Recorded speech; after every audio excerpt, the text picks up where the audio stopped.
streets. They gave me everything I wanted. But from behind bars, Joey has done more good for others than most people do in a lifetime of freedom. Why look at Nancy Reagan on TV say no to drugs? Like she's done them. Kids laugh at that, but I don't think kids will laugh at Joey.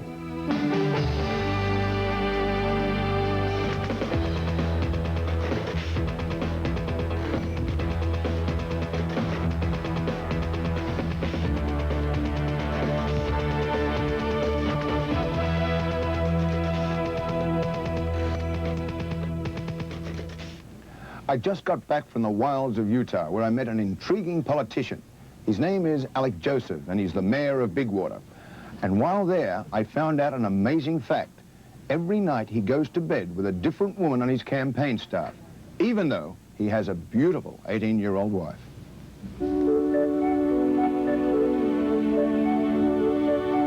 Sprawling across the Utah-Arizona border, Lake Powell stretches in an awesome, almost unreal majesty that remains unseen by most unfortunate mortals. Its shoreline zigzags for 1,960 miles, longer than the Pacific West Coast. Some, in a turn of the Ringling Brothers' phrase, say, it's the greatest earth on show. Others, more fervent, will tell you that it is where God rested on the seventh day before returning to heaven. But back here on Earth, not far from the banks of this phenomena, a mortal is celebrated in almost godlike fashion. His name is Alec Joseph, a former Marine, and more recently, the mayor of Bigwater, Utah. He's a principle that we're trying to obtain, that we're trying to be, and he represents it more than anybody else I know. Almost godlike. Almost. Her name is Dawn Joseph. She is married to Mayor Alec Joseph. She is an 18-year-old who could grace the pages of any glossy magazine. Instead, she chose to marry Alec Joseph. What is Alec's secret? Genius. I don't know where he gets it. He just has things going through his brain that are amazing. He lets you get glimpses of him once in a while, and you're astonished. That's probably why this works. It's because he's brilliant. Ladies, if you were a girl as fresh and beautiful as Dawn, would you marry this guy? I saw something I wanted to have, and it was granted. Maybe you would. But would you marry him when you were 9 years old? Well, I wanted to marry him, and I asked my father. I told my father when I was 8 years old that I wanted to marry Alec. He talked to Alec. Alec says, wait, hold on a minute. Let's wait a while. My dad went back a year later, and Alec says, she still says the same thing. He says, yeah. He says, okay, I'll give her a marriage contract. What you're looking at is the product of my experimenting on family life. So I set out to give to myself a large family stability, probably things that are really traditional, you know, stable, mommy, daddy, house, stay home, really American kind of stuff. And then I think what I did is just I went overboard. So let's get it straight. She marries him when she is 9.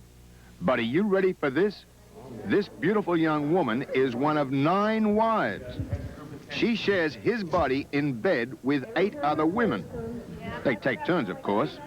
Now, these women, they have borne him 19 children, many older than Dawn herself. Tell me how you get 9 wives. One at a time. I got married, and I like marriage. I'm a family man. So I enjoyed being married, and so I got married again. And I enjoyed that even more. And I've been married a few times since. Mayor Alec Joseph has 9 wives, 19 children, and 2 children on the way. He is a polygamist, and Mayor Alec Joseph's morality does not come from any religion. Well, morality comes from 2 places. You either have somebody dictating one to you, or you make up your own. So I've made up my own. I establish a morality out of my values, my experience, then I keep it. First there's a contract, and there's consummation and celebration. It doesn't matter which comes first. And after the contract. So you were 9 years of age with a contract. Mm-hmm. How old were you with consummation? 16. And celebration? Was when I was 18. The very fact, you've heard it a million times, you were 16 years of age, and you were indeed making love with a man 3 times your age. Did that bother you? Mm-mm. Yeah, I've never known anything else, so it's my life. He's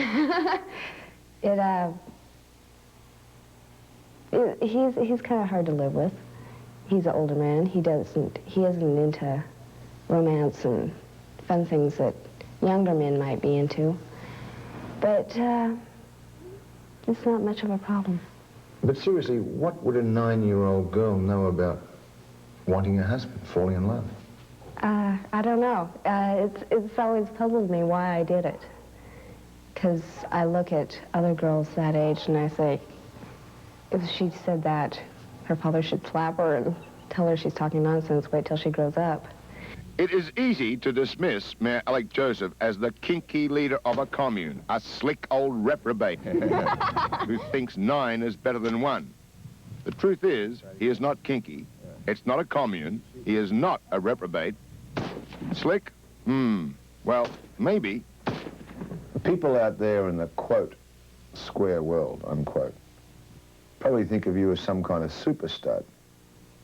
God, I hope so. What I am is, if there's anything super about what goes on around here, is I'm a super dental bill payer, you know. I mean, if you want to know what's extraordinary about this is meeting the responsibility to that many people. And stud, I'm not, you know. Despite what Alec Joseph says from his compound here, polygamy is far from paradise. If he is 9 times blessed, then some say he's 9 times cursed. His wives will tell you that their marriages to him are very middle class, very ordinary. And that means lots of love, lots of spats, and lots of nagging. He hates that when we gang up on him. We know, we know how to work the routine a little bit. Somebody will take the lead and be the bad guy, and somebody else can kind of make him feel like his point's well taken, but be giving it to him at the same time, you know. Elizabeth Joseph married Alec 14 years ago. She is a brilliant lawyer, editor of the local newspaper, and far from being a love slave, like the other women, she is independent, professional, and has a hard grasp on reality. Not to mention a hard grasp on Alec Joseph. I'm the kind of person who wanted a challenging career. The law is a challenging career. So why would I not want a challenging marriage? I'm a person who likes challenges. Elizabeth is the rule and not the exception in a gaggle of wives who follow careers. There is Boudica Joseph. She is in real estate, and she wrote $850,000 in business last year. She keeps her own bank account. There is Joanna Joseph. She just gave birth while working as one of Utah's most accomplished graphic designers. Boudica and I have been friends since we were 12 years old, and Elizabeth became our acquaintance in high school in speech competitions.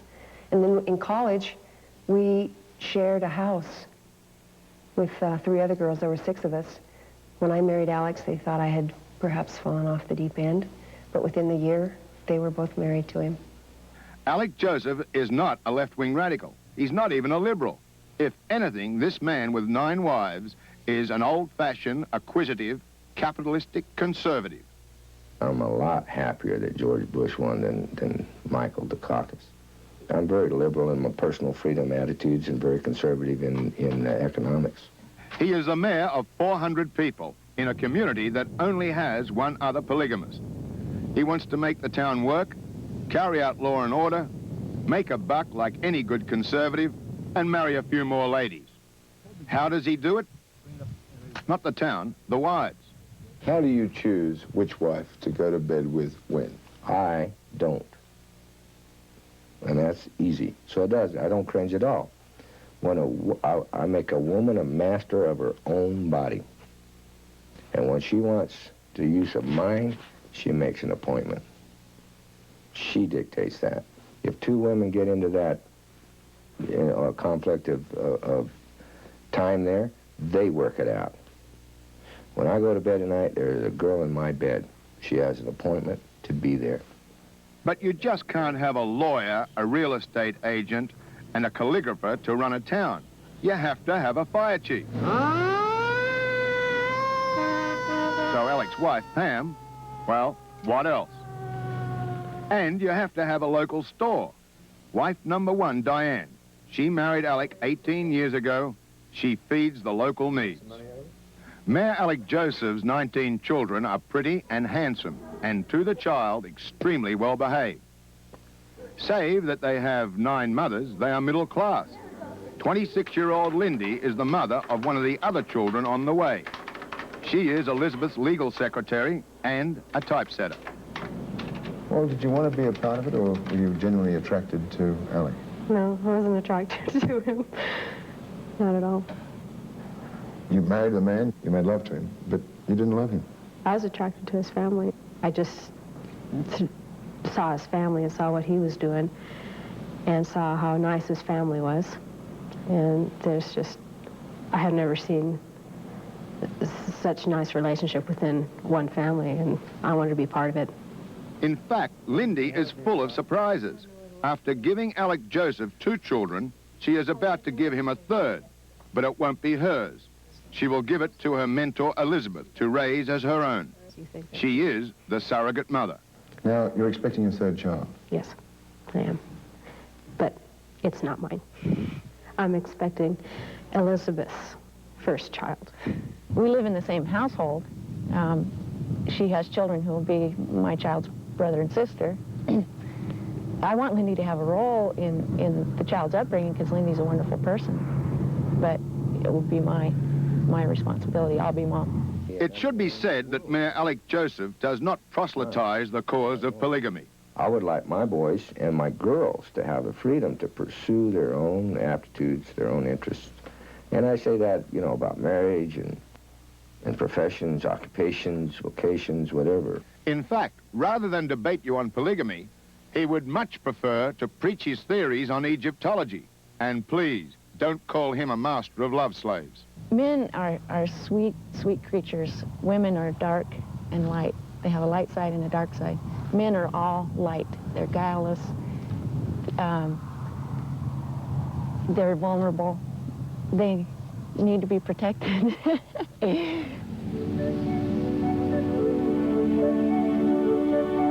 Mayor Alec Joseph of Big Water, Utah. Master of all he surveys, or slave of all he masters.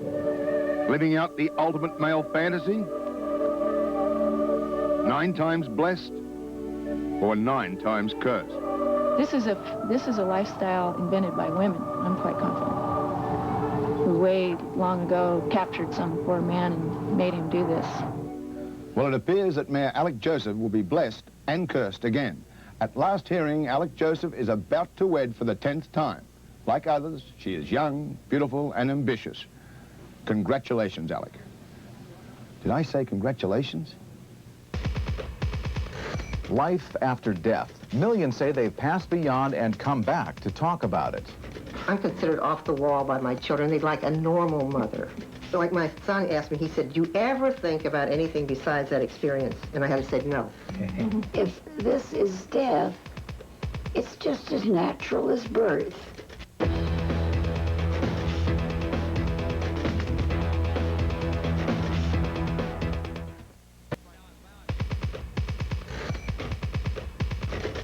At one time or another, all of us have no doubt thought about life after death. Does it exist? And where do we go once we die? There are millions of people in this country who say they know where we go because they've crossed over to the other side. I recently met some of these people who say they've been beyond and back. It was like I was being yanked out of the universe so fast. It was like all the stars and everything were just rushing by me. It looked like a tunnel. I left my body, but I could see it. And I looked down and watched the doctors. They were working with it. All of a sudden, I find myself in this very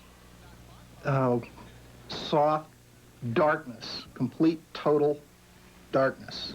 All of these people are describing what it was like for them to grip the edge of death, peer into its inner depths, and come back to live new and drastically different lives. In other words, when you've had the near-death experience. Okay. They are part of a select and growing group of people who say they've had a near-death experience. They are people like Ron Thompson, who on a sunny day back in 1980 was speeding down a country road in the hills of Northern California when suddenly his Volkswagen swerved and rolled over several times.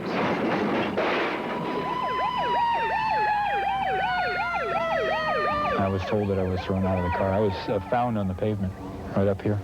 Smashed your head over here. Yeah. Ron was hospitalized with severe head injuries, and while he was in the hospital, he says something happened to him that he couldn't explain, that was beyond comprehension. I found myself in a black, velvety vastness, an infinite vastness, and it was peaceful and comforting.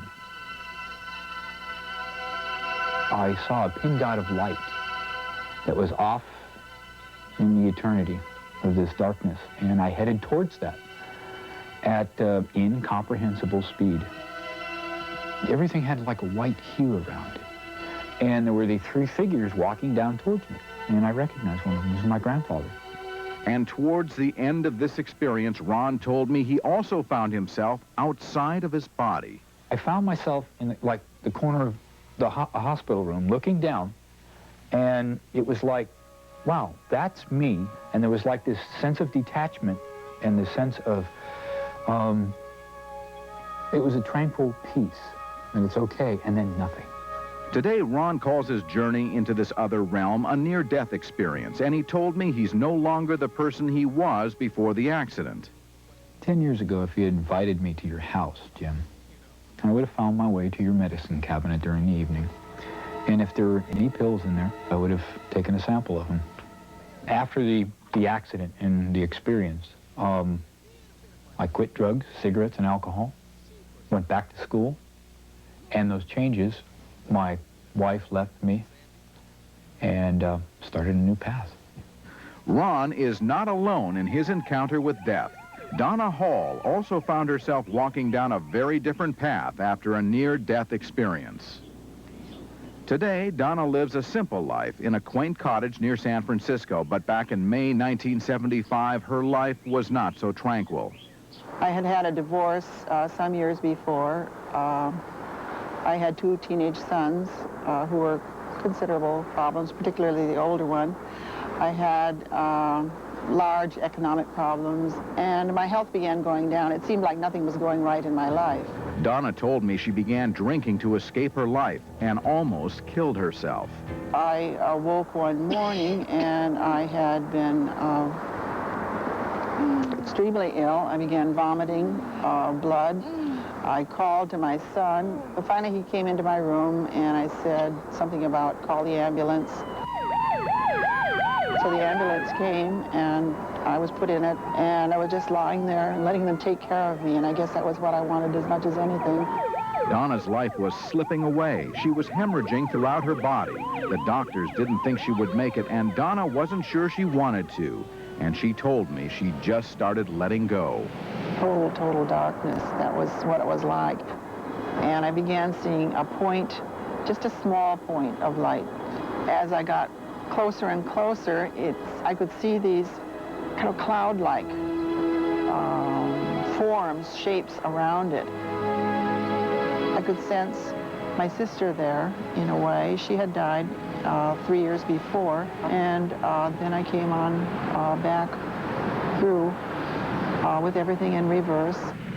At the time, Donna didn't call what happened to her a near-death experience, but she knew her life was somehow very different.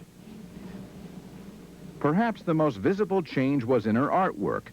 Donna had been painting for years, mostly Japanese brushwork, but after her illness, Donna's painting changed radically. For years, I kept painting this shape over and over and over again. It was this shape, the swirling shape, yeah, over and over again. I did it for years and years. Every time I sat down, I would do the same shape over and again, and I didn't know what it was. And then one day, while watching a movie called Resurrection on her VCR,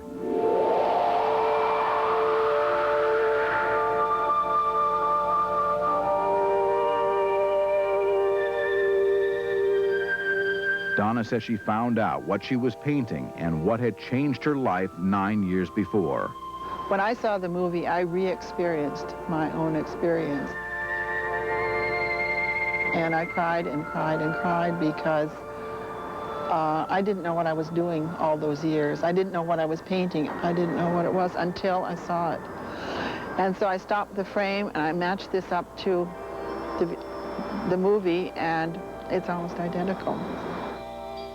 Donna's vision also was almost identical to the near-death experiences of millions of other people.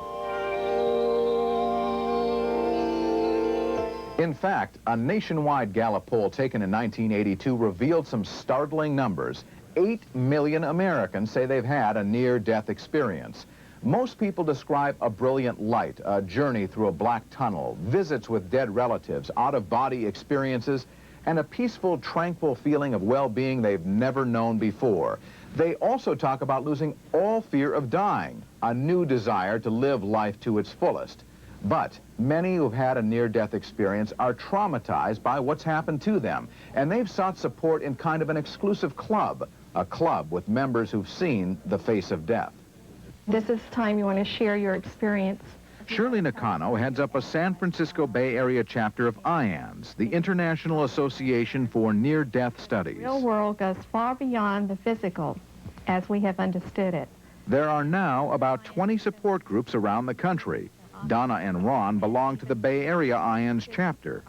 Twice a month, the members get together to help each other adjust to life after their near-death experiences. I talked to my family immediately, and I was... Diana Schmidt had an epileptic seizure and almost died. I'm considered off the wall by my children. They'd like a normal mother.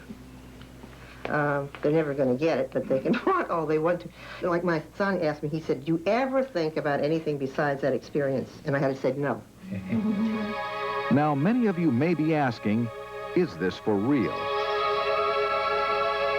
Serious scientific research is soon to be conducted at the International Association for Near-Death Studies at the University of Connecticut. Researchers will evaluate brain patterns, energy levels, biological and neurological changes. Dr. Bruce Grayson has studied near-death phenomena for years. We hope to set up a neurophysiological lab that can monitor how people do function, both in terms of their bodily function and in terms of their brain functioning. So we can measure whether they are, in fact, different from people who haven't had near-death experiences. But some scientists doubt the claims of those who say they've had a near-death experience. The difference between what I think and what many of my colleagues think is that this experience is an intrapsychic experience, the same way that a dream is an intrapsychic experience. These visions, these near-death experiences, do not fade over time the way hallucinations do. A more important distinction is that these have profound, long-lasting effects. They drastically change your life in a way that a hallucination or a dream just doesn't do. I don't know what really the research they're going to do that would prove that something in that person actually left his body. While the scientific community is in disagreement over the near-death phenomenon, the medical community is beginning to take it seriously. Marta Johnson, a nurse for 10 years, has taken care of many intensive care patients. Marta told me nurses and doctors can often tell when a patient lapses into an altered state. You can tell by the way the body feels, the responsiveness. Sometimes on the monitor, the heart monitor, the wavelength of the heartbeat will be gone and then suddenly come back. With today's advanced technology, more people are surviving life-threatening situations and later talking about near-death experiences. Marta says the medical community is listening very carefully. There is a great deal of curiosity and interest. For example, the latest issue of a national nursing magazine has an article featuring near-death experiences. I think that we are beginning to say that this is a very valid experience of our patients. For the people who've had a near-death experience, they know that it's real, just as watching your television right now is real for you. I realized that if this is death, it's just as natural as birth. It's part of the life experience. And I'm going on. And then I was all gung-ho to go, and there I was, and I kept saying, oh, let's get this show on the road. I want to go. If what these people are saying is true, then perhaps we've begun to uncover life's greatest unsolved mystery, man's eternal question. Is there a life beyond the one we know? Millions of people are convinced without a shadow of a doubt that there is, and they welcome the chance to be there when their time comes once again. His career and his life were KO'd, but boxer Joey Torres is back on his feet, saving lives and helping kids from behind bars. If people want to talk about saying no to drugs, this is it. You know, I'm living. I'm not Len Baez, Don Rogers. I'm not dead. I'm still alive.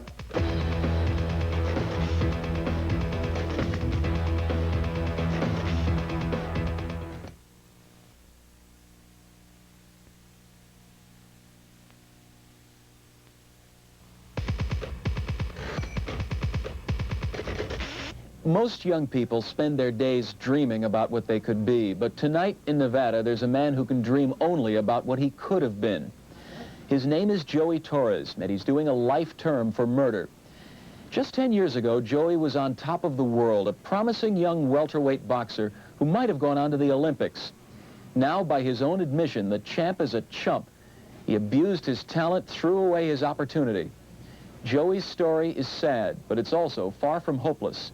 For from behind the concrete walls and barbed wire, Joey Torres has inspired many. Jean, Nevada is 30 miles due south of Las Vegas. There's not much here, a casino, some cows, and incarceration. Jean is the home of the Southern Nevada State Prison. It's also home to inmate 26212, Joey Torres. If it wasn't for drugs, I'd be the champion of the world right now. I'd have I wouldn't be here, man. My life is up.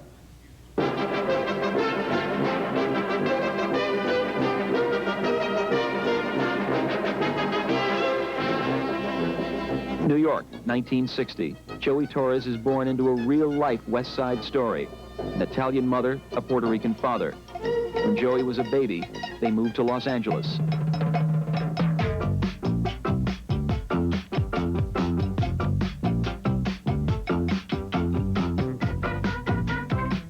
These were the streets where Joey grew up.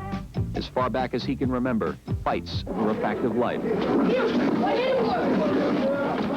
I had a problem in school. My last name was Torres, and I looked like a John Smith.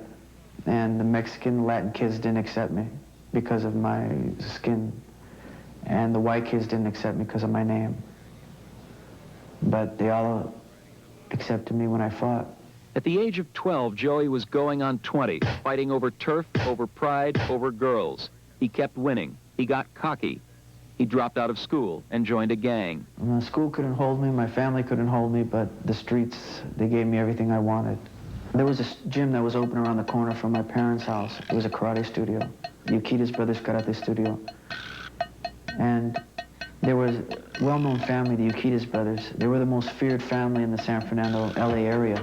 Benny Ukitas is the world's full-contact karate champion. And I thought I could beat him. So I went in and I challenged him. And I said, you're going to spar with me, and if I spar with you for 3 rounds, you're going to give me a radio? And he said, yeah.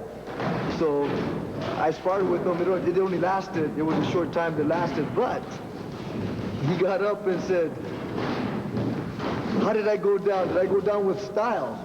And I started laughing. I said, you know, this guy has a lot of heart. Suddenly, Joey had someone to respect. Benny and his brother Blinky became Joey's trainers and confidants. They accepted me, and they loved me, and they took me in. And I fought for them. I fought grown men for them. The Urquidez brothers would throw Joey in the ring against much bigger, older men, trying to knock the cockiness out of him. There was just one problem. No one could beat him. At ringside, Joey's ability caught the eye of a mysterious figure, a man named Jose Ramirez. Carlos Palomino, a former welterweight champion of the world, remembers Ramirez.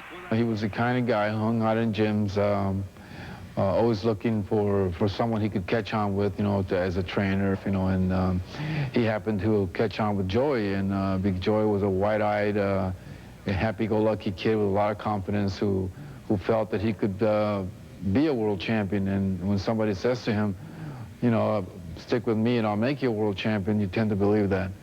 Joey did believe it. Ramirez arranged fights for Joey, started to make him good money. Joey started to pull away from everyone else and draw closer to this ringside Svengali. Ramirez used me. He pimped me like a whore. That's what he did. He was the pimp and I was the whore. Joey's belief in Ramirez was so strong that it led him to do something very dumb. Jose Ramirez had some cocaine inside a bottle of nasal spray. Joey was fighting with a painful broken nose, so he tried it. He said, try this, and I took a couple hits of it. And what was it? Tristan. When did you become aware that this was coke? Oh, not for about 2-3 months later. I thought it was me. I thought I had reached my peak of conditioning. I could walk through any punch and not feel it, and I'd laugh. I'd smile and just, stomp my foot and laugh at it. Then it got to the point where I was so cocky that people used to boo me, before I even fight.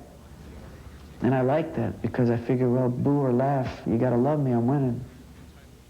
During the day, Joey would work out, spar, pump iron. At night, he hit the club circuit. After all the other guys had bought the girls drinks, Joey brought out the coke. And this went on sometimes for like 3, 4, 5 days without sleep, just doing coke. Coke, coke, coke. And it was beautiful. I was 16 years old.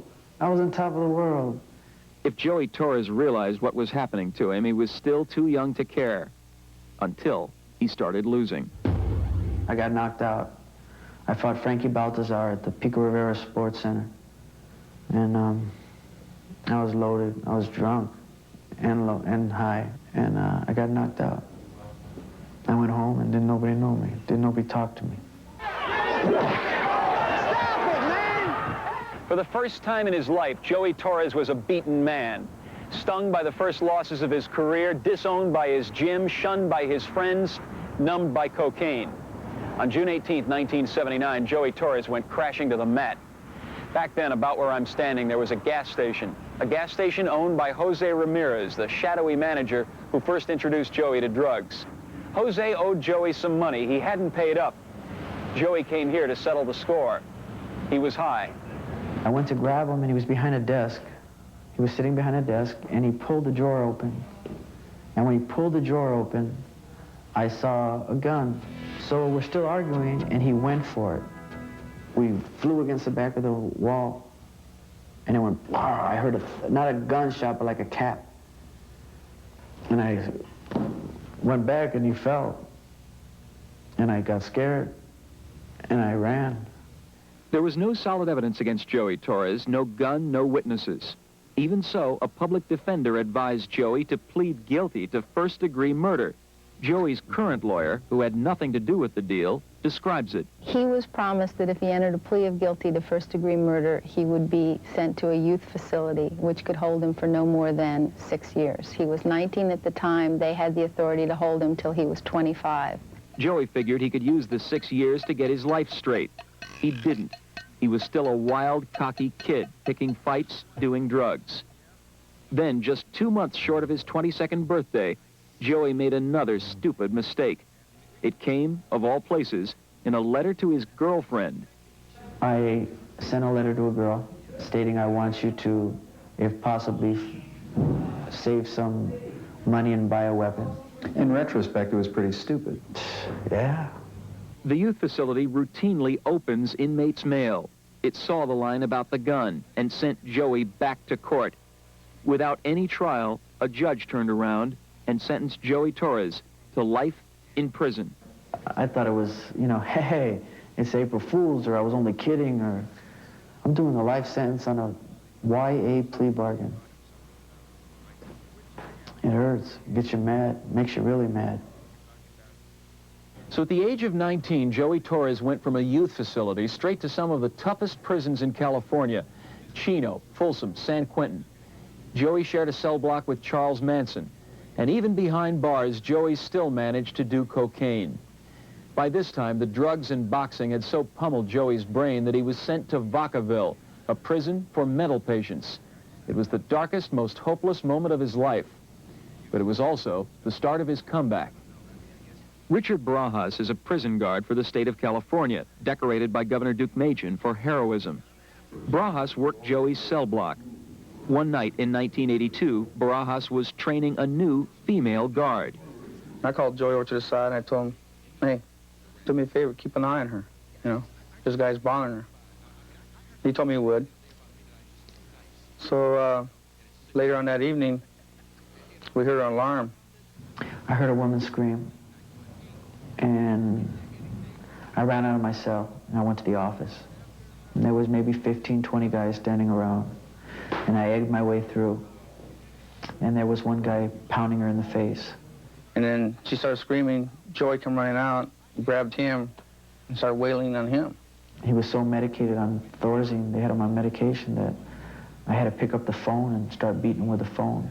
So what kind of risk was Joey taking by doing this? Retaliation by other inmates. He saved her life. Yeah, he saved her life. You know, in all respects, Joe was a hero. You know, somebody did that for me. I would consider him a hero. Richard Barajas wrote a letter to the prison director commending Joey for a heroic deed. His rescue of a prison guard violated an unwritten rule of the cell block: never help your captors. Joey was in danger from the other inmates, so the prison system moved him out. And I could go anywhere I want to go in the United States. Anywhere you want to go, just don't make a big deal about it. So I picked Nevada. 4 years went by, and the passage of that time matured Joey Torres. With the same gut determination he used to bust heads in the ring, Joey kicked the drug habit. Carlos Palomino, the former world welterweight champion, visited Joey in prison and became his closest friend. I think that I was just an inspiration to him. He saw what a guy was doing. He saw that a guy was, through hard work, was making things happen, you know, the right way and having success and sharing that with other people. I said, wait a minute, you know, if people want to talk about saying no to drugs, this is it. You know, I'm living. I'm not Len Baez, Don Rogers. I'm not dead. I'm still alive. Why look at Nancy Reagan on TV say no to drugs? Like she's done them? You know, like she really knows? Kids laugh at that, but I don't think kids will laugh at Joey. The lives of young people became a priority for Joey. His family would tell him of kids back home who were in trouble. Joey would ask to talk to them.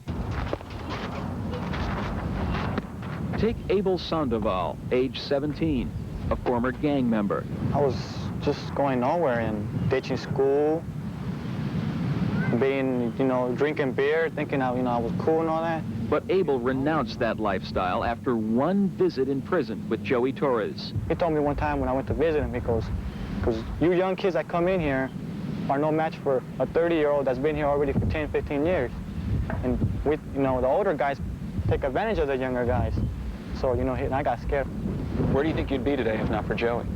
Probably end up in juvenile hall, like him, being locked up. 16-year-old Stacy Nadal kicked her drug and alcohol habit.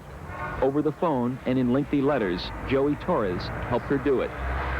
Seeing a man in prison, you know, and seeing someone that has gone through the same things I've gone through, it could be, you know, I could just see where I could be at right now, you know, where I could... If you'd done the wrong thing, you would. Right. After 10 years behind bars, Joey now spends his time coaching other inmates and organizing prison boxing matches. There you go, baby! Work the jab! There you go! To the body! Joey is what could have been. Joey's what any kid could do. Any kid could be in prison. Any kid could be a loser. You don't understand. I could have had class. I could have been a contender. I could have been somebody. Instead of a bum, which is what I am. Let's face it. Remember me, okay? Because God knows I ain't going nowhere. Just remember me.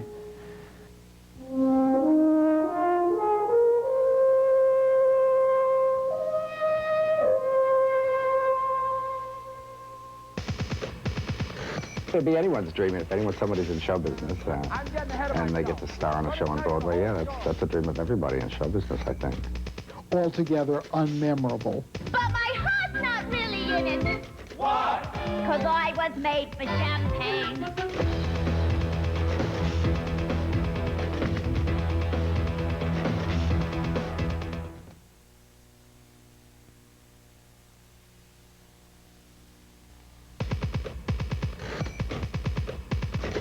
This week, a variation on our byline segment, a backstage look at how a big-name performer reacts when the critics threaten to destroy his Broadway dream. I'm going to big time, Bright Lights Broadway. I'm going to star in my own show. Peter Allen has gone to the Broadway big time, and when his musical Legs Diamond opened, he reached the Broadway dream. It'd be anyone's dream if somebody's in show business and they get to star on a show on Broadway. Yeah, that's a dream of everybody in show business, I think. And Peter Allen doesn't just star in Legs Diamond. He wrote the music and lyrics as well. Legs is the story of the 20s gangster in the nightclub malls, Runyonesque plungers, and tin horn cops who people Allen's song and dance fantasy. I wanted pretty girls, I wanted funny guys, I wanted a lot of dancing, and I wanted a lot of singing, and not too serious a book. But my heart's not really in it. Why? Because I was made for champagne. $10 million worth of tickets were sold before the reviews, and Legs Diamond collectively crossed its fingers. But the Broadway dreams of stars and spear carriers are all subject to the critics. After an opening night of parties and paparazzi, the reviews came out, and it was murder by word processor.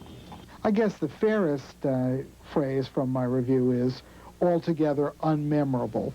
Legs is amateur night, a dreadful, witless mess. Peter Allen doesn't read reviews, but he's still got the word. I heard venomous, vitriolic, vendetta, anything that had a V in it, they said, I think. Even if you hated everything, you have to say, well, at least the sets and the costumes. But they hated them. They hated the girls. They hated you'd think in the day and age when musicals were so expensive, so hard to come by, that they'd actually, maybe give you a benefit of the doubt to think, well, look, we didn't like it, but maybe you might. You know, it's just weird to kill off a big, expensive American musical. I loved it. It was marvelous. It was great. You came out singing and dancing. I thought the staging was excellent, and I enjoyed Peter Allen immensely. I don't think much of critics anyway to begin with. I have to see for myself whether I like a show or not. The week after the reviews came out on December 27th, everyone wanted to see for themselves, and the only dream was to get a ticket. The producer sold a box office record of $455,000 worth of tickets that week. And even now, with the traditional January slowdown, the producers are still breaking even. We went to this underdog situation, so now people are coming to see us. What the great thing is, it just makes you realize how tough you really are. I'm a pretty tough bastard to come through this. I realized this, and I didn't know that. And so I'll sing and I'll dance. In the second act, the song and dance man Legs comes back to life after an attempt on his life. Peter Allen ad-libbed a line that now seems tailor-made for the show. The minute I changed the line from only a critic can kill me to not even the critic can kill me, for the first couple of days after that, we got standing ovations on the line. The audience just wouldn't stop applauding. They stood up, and I thought, well, God knows they agree with us instead of them. Legs Diamond thumbing his nose at the critics. And next week, a very special story. An American woman falls in love with a handsome Englishman. They marry, have 3 children. Now he's becoming a woman through sex surgery, and she's wondering who'll be the man around the house. If God would grant me a wish, tomorrow I'd wake up and I'd be a girl. That's just one of the stories next Saturday in The Reporters. Good night.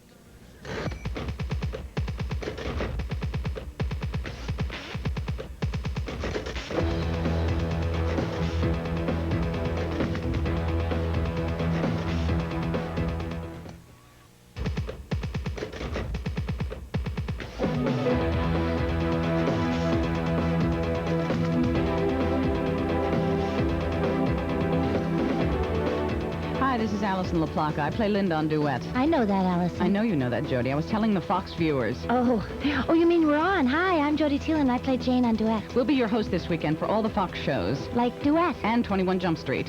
Which is a lot like Duet, except it's longer, it's not a comedy, and it's about cops. Right. Stay tuned for Beyond Tomorrow. Next.